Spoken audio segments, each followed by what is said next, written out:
But you have not addressed the question of the, maybe it's attitudinal change that we should be advocating now, for not just for our youths, but even for some government officers. Yeah. No, there is an established procedure for the intercourse you are trying to emphasize.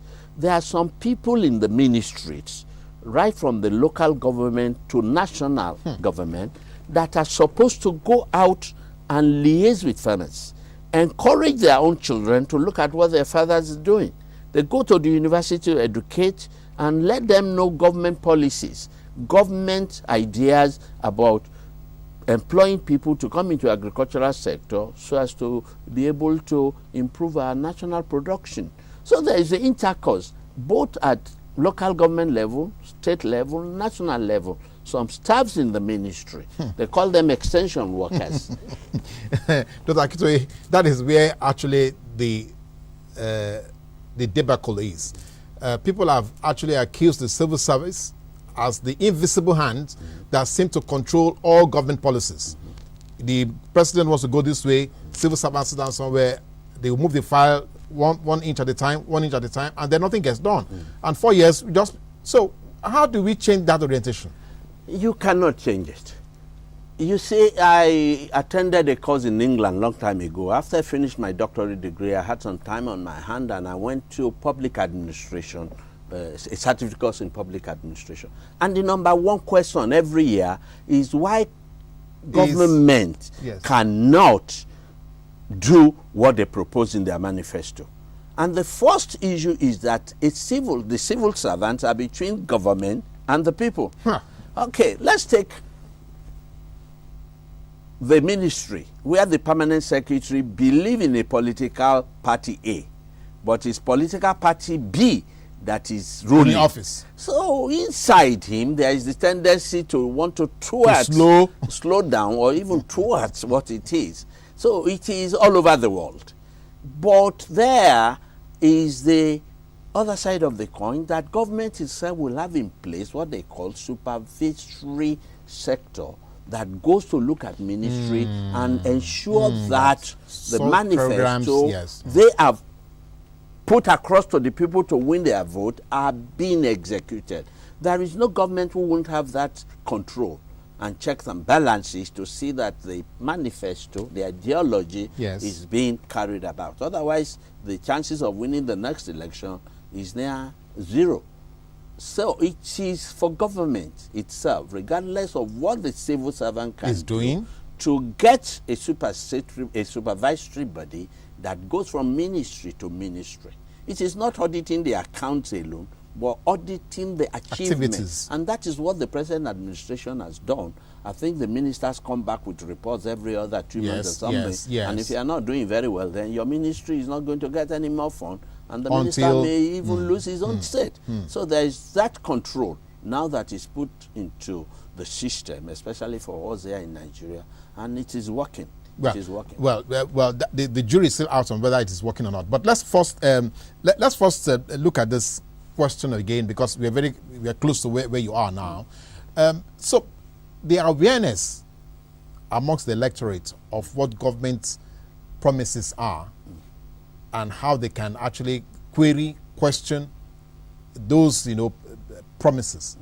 Whose responsibility should that be? Is that the responsibility of political parties, or the responsibility of the government in power, or the responsibility of the social societies? It is the responsibility of the social society as well as the political parties. You see, the political parties, the president of a nation uses the political platform to say, this is what I'm going to do to you. Let's take a typical party A in Nigeria. The president say, this is our manifesto. It uses the platform of the party to get the people at campaigns and whatever to tell them. So it's the party who should now call the presidency and his administration and say, please come and brief us so that we can tell the people, although that the people can see what we have promised and that we are achieving it. So it's the responsibility of the electorate as well as the political party. But the presidency is important in achieving so, because the buck rests with the presidency, not the party. But it's the party's platform that must account to the people what the manifesto was of the incumbent, and that they are performing. Now that brings us straight to the rumpus that we have in one of the political parties, which you happen to be, the frontliner, that is a PDP. Now, would that not be in itself, a threat, to our nascent democracy? The fact that many members are moving away and therefore they're going to the opposing parties, or some members are disagreeing internally with the structure of the PDP and all that, because you have an acting national secretary for a while of the party. Yeah, my belief is that it is not a big deal. Even when we were younger, there was this issue of crossing carpet. It was just as easy then as just moving from one side of the pew to the other side, and you are in that party. But don't forget, we have constitutions now that guide our two chambers of how you can move and from cannot one party to move from one party. And in the year preceding election, and we are in the election year now, there will be this little rigmarole and whatever. But I tell you, in another 2 to 3 months, you'll see things settling down. In another 2 months, you see the governors coming back. Maybe 1 or 2 of them may not come back. The others will come back. You can't go to your neighbor's house and feel very comfortable there while you have your own house locked up. You say you are fighting your wife or your children, and you went to your neighbor's house. One of these days you will look back and come to your house. It is good for this country for things like that to happen, because it keeps everybody on his toe.